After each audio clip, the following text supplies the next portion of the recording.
Telangana BJP అభ్యర్థుల జాబితా విడుదలైంది. 35 మందితో బీజేపీ మూడవ విడత జాబితా విడుదల చేసింది. అయితే మంచిర్యాల నుంచి రఘునాథ్, ఆసిఫాబాద్ నుంచి ఆత్మారావు నాయక్, నిజామాబాద్ రూరల్ దినేష్, నారాయణఖేడ్ నుంచి సంగప్ప అభ్యర్థులుగా ఉన్నారు. ఇక ఓవరాల్ గా దీనికి సంబంధించి మా ఇన్పుట్ ఎడిటర్ పవన్ మరింత సమాచారాన్ని అందిస్తారు.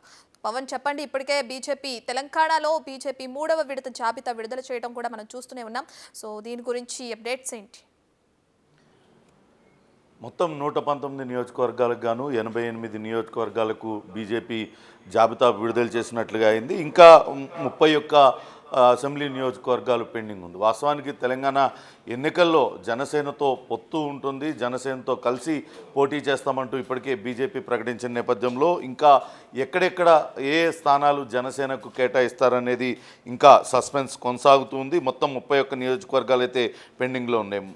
మొదటి జాబితాలో మొత్తం 52 మందితో విడుదల చేశారు. ఆ 52 మందిలో 11 మంది మహిళలకు అభ్యర్థులుగా ప్రకటించడం జరిగింది. ఎస్సీ ఎస్టీలకు 14, ఓసీకి 20 సీట్లు కేటాయించారు. కానీ ఇప్పుడు మనం మూడో జాబితా కనుక చూసుకున్నట్లయితే 5 ఎస్సీ నియోజకవర్గాలకు అట్లనే ఎస్టీలు 5 నియోజకవర్గాలకు కేటాయించారు. మిగతా సీట్లలో కూడా కొంతమంది ప్రముఖుల పేర్లు అయితే ఇందులో ప్రకటించారు. కేవలం ఒకళ్ళే మహిళలకు ఒకటే స్థానాన్ని రెండవ జాబితాలో కల్పించారు. హుజూర్ నగర్ నుంచి చల్లా శ్రీలతారెడ్డిని ఆమెను అభ్యర్థిత్వం ఖరారు చేశారు. ఇక ఇందులో చూసినట్లయితే ఇందులో మూడో జాబితాలో ప్రముఖులుగా మనం వీళ్ళని చెప్పుకోవచ్చు.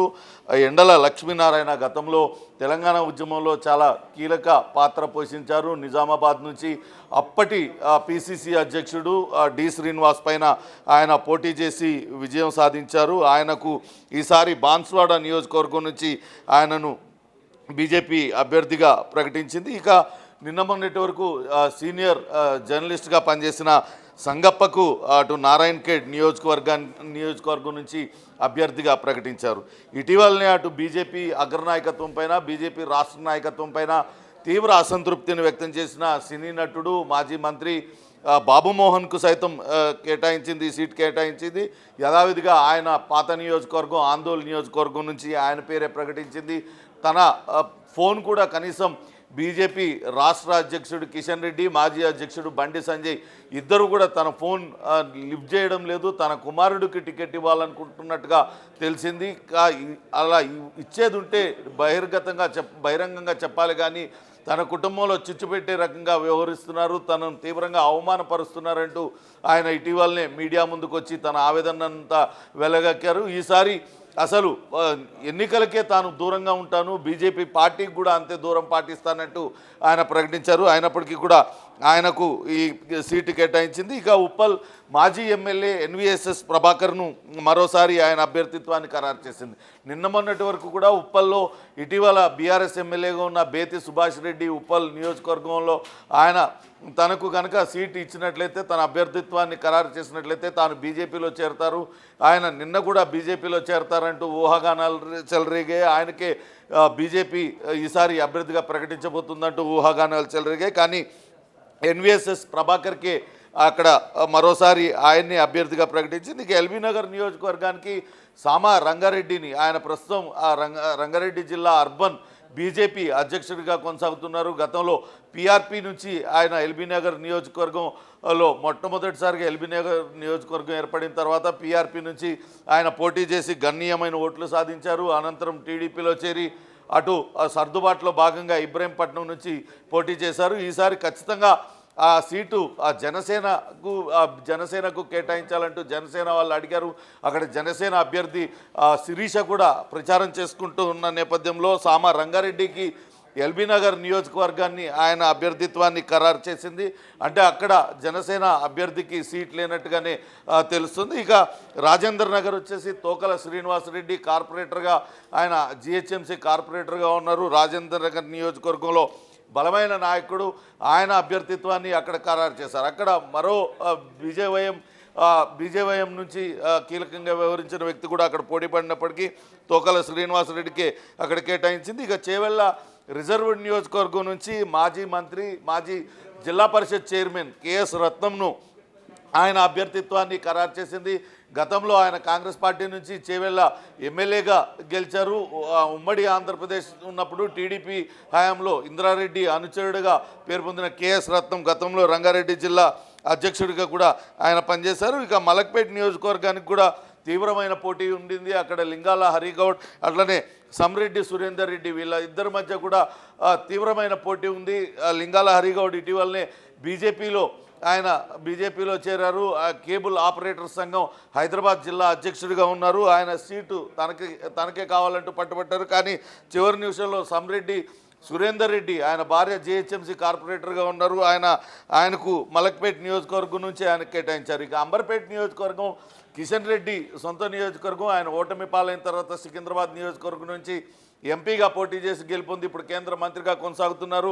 అంబర్పేట నియోజకవర్గం నుంచి చాలామంది ఆశావాహులు సీట్ ఆశించారు. అదే అంబర్పేట నియోజకవర్గం నుంచి సీట్ కేటాయించలేదనే బీజేపీ నగర అధ్యక్షుడు వెంకటరెడ్డి కూడా ఆయన ఇటీవల కన్నీరు పెట్టుకున్న పరిస్థితి ఉంది. కానీ అక్కడ అనూహ్యంగా టీడీపీ మాజీ మంత్రి కృష్ణ యాదవ్ పేరును అక్కడ అభ్యర్థిగా ఖరారు చేశారు. వాస్తవానికి కృష్ణ యాదవ్ను పార్టీలో చేర్చుకునేటప్పుడే కొంత డైలమా నడిచింది. ఆయన పార్టీలో చేరడానికి పెద్ద ఎత్తున అనుచరులతో సిద్ధమై ఆయన హైదరాబాద్లో పెద్ద ర్యాలీ తీసుకుంటూ వచ్చారు. కానీ నాంపల్లిలోనే ఆయన్ని ఆపివేశారు. తర్వాత 2 రోజుల తర్వాత తిరిగి ఆయన పార్టీలో చేర్చుకున్నారు.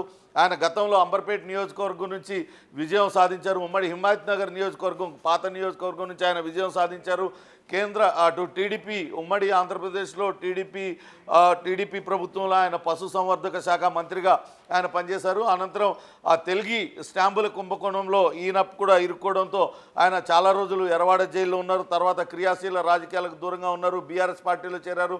అక్కడ సరైన గుర్తింపు దక్కలేదంటూ ఇటీవలనే ఆయన బీజేపీలో చేరారు. ఇక జూబ్లీహిల్స్ నియోజకవర్గం నుంచి కూడా పెద్ద ఎత్తున పోటీ ఉండింది. ఇక్కడి నుంచి సినీ నటి జీవిత తనకు టికెట్ ఆశించారు. ఆమెతో పాటు జూటూరు కీర్తిరెడ్డి అట్లనే పద్మ వీరపనేని ముగ్గురు మహిళలు ఇక్కడ తీవ్రంగా పోటీ పడ్డారు. ఎవరో ఒకళ్ళు మహిళకు కేటాయిస్తారని భావించినప్పటికీ అక్కడ లంకల దీపక్ రెడ్డికి అక్కడ సీట్ని కేటాయించారు. ఇక కాంగ్రెస్ పార్టీ సీనియర్ నేత ఇటీవలనే బీజేపీలో చేరారు. మర్రి మాజీ ముఖ్యమంత్రి చెన్నారెడ్డి కుమారుడు మర్రి శశిధర్ రెడ్డి ఆయన బీజేపీ సనత్ నగర్ నుంచి ఆయనకు కూడా టికెట్ కేటాయించారు. ఇక సికింద్రాబాద్ నియోజకవర్గం చాలా కీలకమైన నియోజకవర్గం. అక్కడి నుంచి మేకల సారంగపాణి ఆయన ఇటీవలనే బీజేపీలో చేరారు. గతంలో ఆయన బీఆర్ఎస్ పార్టీలో చేరారు. అంతకన్నా ముందు ఆయన టీడీపీ నగర ప్రధాన కార్యదర్శిగా మేకల సారంగపాణి ఆయన చాలా కాలం ఉన్నారు. టీడీపీ సీనియర్ నాయకుడిగా కొనసాగారు. ఇక్కడ టీడీపీ కనుమరుగయ్యాక ఆయన అటు బీఆర్ఎస్ పార్టీలో చేరారు. అక్కడ తనకు సరైన గుర్తింపు దక్కడం లేదంటూ ఇటీవలనే మేకల సారంగపాణి బీజేపీలో చేరారు. ఆయనకు కూడా ఇక్కడ టికెట్ కేటాయించింది. ఇక కల్వకుర్తి నియోజకవర్గం సీనియర్ నాయకుడు కాంగ్రెస్ నాయకుడు ఎన్టీఆర్ పైన గెలిచిన చిత్తరంజన్ దాస్ ఆయన కాంగ్రెస్ పార్టీని వీడి బీజేపీ అక్కడ బీఆర్ఎస్లో చేరారు. అక్కడ కూడా తనకు సరైన గుర్తింపు దక్కడం లేదు.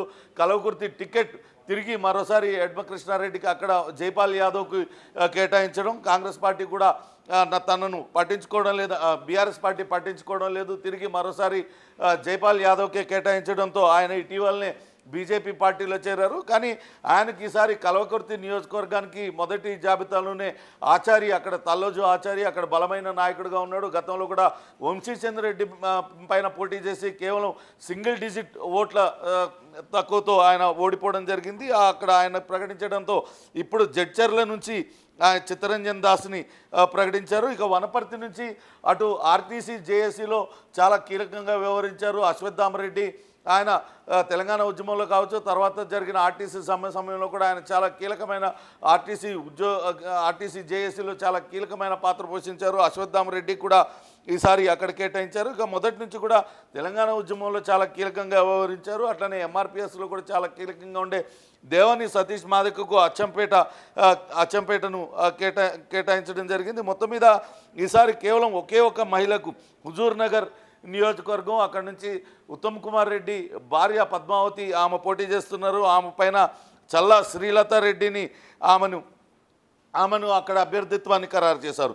ఇక మొత్తంగా చూసుకుంటే జనసేన బీజేపీ మధ్య పొత్తు వ్యవహారం ఇంకా నడుస్తుంది. 9 నుంచి 12 సీట్ల మధ్యలో పొత్తు ఖరారయ్యే అవకాశం ఉంది. అయితే ఈ 12 సీట్లు ఎక్కడెక్కడ కేటాయిస్తారనేది కూడా ఇప్పుడు వేచి చూడాలి. వాస్తవానికి జనసేన ప్రభావం ఎలా ఉండబోతోంది, లేకుంటే ఒక సామాజిక వర్గం కాపు సామాజిక వర్గం ఓట్లు ఎక్కడెక్కడైతే ప్రభావితం చేస్తాయో ఆయా ప్రాంతాల్లో జనసేన తమకు టికెట్లు కావాలంటుంది. అలా టికెట్లు కోరే దానిలో ఎల్బీ నగర్ నియోజకవర్గం కూడా ఉంది. కానీ ఎల్బీ నగర్ నియోజకవర్గానికి ఇప్పుడే ప్రకటించారు. ఇంకా కీలకమైన నియోజకవర్గాలు మల్కాజ్గిరి నియోజకవర్గానికి తీవ్రమైన పోటీ ఉంది. అక్కడి నుంచి మాజీ ఎమ్మెల్సీలు న్యాయవాది రామచంద్రరావుతో పాటు మాజీ ఎమ్మెల్సీ కపిల్వాయి దిలీప్ కుమార్ వీళ్ళిద్దరూ కూడా పోటీ పడుతున్నారు. మరికొంతమంది ఆశావాహులు కూడా మల్కాజ్గిరి నియోజకవర్గం పైన అక్కడి నుంచి పోటీ చేయాలని భావిస్తున్నారు. అట్లనే కుకట్పల్లి, శేర్లింగంపల్లి ఈ రెండు కూడా కొంత ఆంధ్ర ప్రాంతానికి సంబంధించిన వ్యక్తులు అక్కడ ఎక్కువ మంది సెటిలర్స్ అక్కడ ఉంటారు. అంతేకాకుండా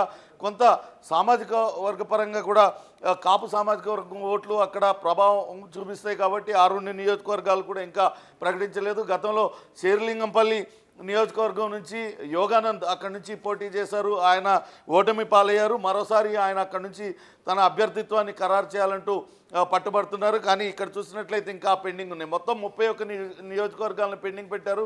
ఆ పెండింగ్ ఉన్న నియోజకవర్గాలను కూడా త్వరలోనే ప్రకటించే అవకాశం ఉంది. ఇటీవలనే కుకట్పల్లి నియోజకవర్గం కూడా జనసేన కేటాయిస్తారనే వార్తలు వినిపించిన నేపథ్యంలో నిన్న బీజేపీ కార్యాలయంలో అటు కుకట్పల్లి నుంచి వెళ్ళిన బీజేపీ కార్యకర్తలు పెద్ద ఎత్తున ఆందోళన నిర్వహించారు. ఈసారి ఖచ్చితంగా కుకట్పల్లి టికెట్ అక్కడ బీజేపీ స్థానిక నేతలకు కేటాయించాలి, ఎట్టి పరిస్థితుల్లో కూడా జనసేనకు కేటాయించొద్దంటూ వాళ్ళందరూ కూడా ఆందోళన చేసిన పరిస్థితి ఉంది. అయితే చివరి జాబితా 31 నియోజకవర్గాలు పెండింగ్ ఉన్నాయి. ఈ 31 నియోజకవర్గాలలో ఏ నియోజకవర్గాలు జనసేనకు కేటాయిస్తారు, అలానే మిగతా నియోజకవర్గాలకు కూడా అభ్యర్థుల్ని ఖరారు చేసే పనిలో అటు కేంద్ర బీజేపీ ఎన్నికల వాళ్ళు నాయకులందరూ కూడా ఇప్పటికే సమావేశం ఏర్పాటు చేసుకున్నారు. మరో 2 రోజుల్లోనే ఈ తుది జాబితా కూడా విడుదల చేసే అవకాశం ఉంది. అదే సమయంలో పొత్తు అంశం కూడా తేలే అవకాశం ఉంది.